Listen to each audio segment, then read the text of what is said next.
নেৰানেপেৰা বৰষুণৰ ফলত চেঁচা নদীৰ বাঢ়নিৰ পানীয়ে নাৰায়ণপুৰ ৰাজহ চক্ৰৰ অন্তৰ্গত কেইবাখনো গাঁও প্লাবিত কৰিছে। এই গাঁওসমূহৰ ভিতৰত হৈছে ৰঙাজান, ফটাবুক, চেঁচা মিচিং গাঁৱকে আদি কৰি বহুকেইখন গাঁও। আৰু এইখিনি এটা কথা ক'ব লাগিব যে অসমমালাৰ আঁচনিৰ অধীনত নিৰ্মাণৰত যিটো হাজং শিমলুগুৰি যিটো সংযোগী পথ, সেই সংযোগী পথটো কেইবা ঠাইতো এনেদৰে ছিঙি নিয়াৰ ফলত এতিয়া যোগাযোগ বিচ্ছিন্ন হৈ পৰিছে। যাতায়াতৰ ক্ষেত্ৰত দুৰ্ভোগ ভুগিছে ৰাইজ। সামগ্ৰিক পৰিৱেশটো ভিডিঅ' জাৰ্নেলিষ্টক দেখাবৰ কাৰণে আহ্বান জনাইছোঁ। এনেদৰেই আজি যোৱা ৰাতিৰে পৰা এই যিটো অসমমালা আঁচনিৰ যিটো পথ, সেই পথটো দুটা ঠাইত এনেদৰেই প্ৰায় 200 ফুট দৈৰ্ঘ্য এনেদৰে ছিঙি নিয়াৰ ফলত যোগাযোগ বিচ্ছিন্ন হৈ পৰিছে। মৰণৰ শৰণ দি একাংশ ৰাইজে যোগাযোগ অব্যাহত ৰাখিবলগীয়া পৰিৱেশৰ সৃষ্টি হৈছে। দাদা, মই আপোনাৰ ওচৰলৈ আহিছোঁ। কেনেকুৱা ধৰণৰ সমস্যা হৈছে কি ক'ব? সমস্যা জৰ্জিত আমাৰ বিশেষকৈ বৰ্তমান যিটো শোণিতপুৰত মাথাউৰি হ'ল, মাথাউৰি হোৱাৰ ফলত আমাৰ চেঁচা নদীৰ বান্ধটোৰ মাথাউৰি হোৱা নাই এতিয়ালৈকে। এই মাথাউৰিটোৰ জহত এতিয়া আমি পানীত প্লাবিত হ'বলগীয়া হৈছে। সম্পূৰ্ণ আমাক মাথাউৰি লাগে। চৰকাৰক আমি দাবী কৰিছোঁ, চৰকাৰে সম্পূৰ্ণ মাথাউৰি দিব লাগে। মাথাউৰি নোহোৱালৈকে আমাৰ নিৰাপত্তা আমাৰ ৰাইজৰ নাইকিয়া হ'ব।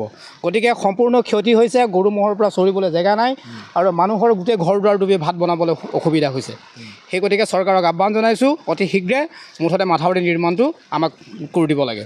আৰু একাংশ আছে, মই খুৰাদৌ আপোনাৰ ওচৰলৈ আহিছোঁ। কেনেকুৱা ধৰণৰ সমস্যাৰ সন্মুখীন হৈছে আপোনালোক?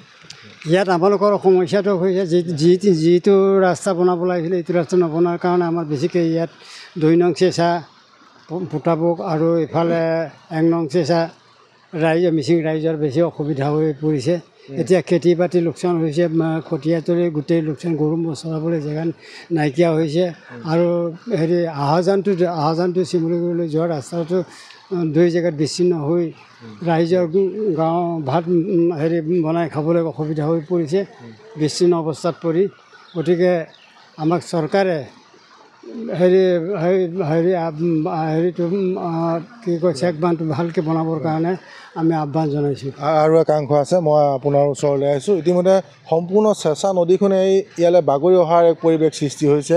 খেতি বাতি নতুনকৈ ৰোৱা সকলো এতিয়া নষ্ট হৈ পৰিছে। গৰু গাই থ'বৰ কাৰণে এটা ওখ ঠাই বিচাৰি আচলতে হাবা খুচৰি খাবলগীয়া হৈছে। এইটো হয় সঁচাকৈ।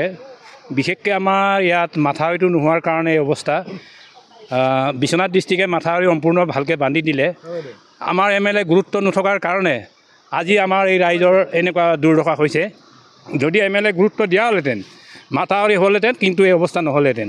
আজি 5 বছৰ যাবৰ হ'ল, 5 বছৰ উকলিবৰ হ'ল। এই 5 বছৰত আমাৰ বিধায়ক বুঞা ডাঙৰীয়াই একো নকৰিলে। ইয়াত আহিলে কয়, মাথাউৰিৰ কথা ক'লে কয় মাথাউৰি বাৰিষাত বনাব পাৰে নেকি বুলি আমাক উল্টাই ধৰে।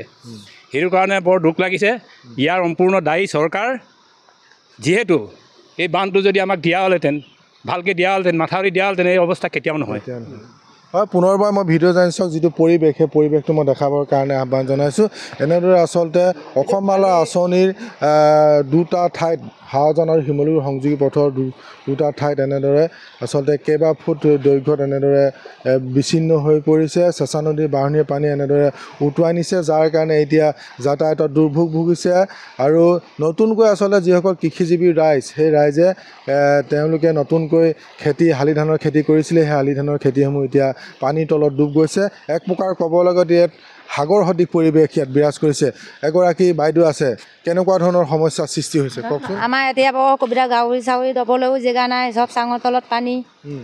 আমাৰ এই আলিটো ছিগাৰ কাৰণে আমাক মাথাউৰিটো দিলে ভাল আছিলে। ভাত পানী বনাবৰ ব্যৱস্থা হৈছে জানো? ভাত পানী বনাবলৈ মাটি ঘৰখিনি হেৰি নাই, ব্যৱস্থা নাই, ঘৰ চৰে চব পানী। হয়, ইতিমধ্যে সকলোৱে এটা কথা অৱগত কৰিছে যে এতিয়া চেঁচা নদীৰ উন্মুক্ত অংশদি পানী বাগৰি অহাৰ কাৰণে জলমগ্ন হৈ পৰিছে। ঘৰ দুৱাৰ, বিদ্যালয় সকলোতে এতিয়া পানী সোমাইছে, যাৰ কাৰণে এতিয়া ৰাইজে দুৰ্ভোগ ভুগিছে।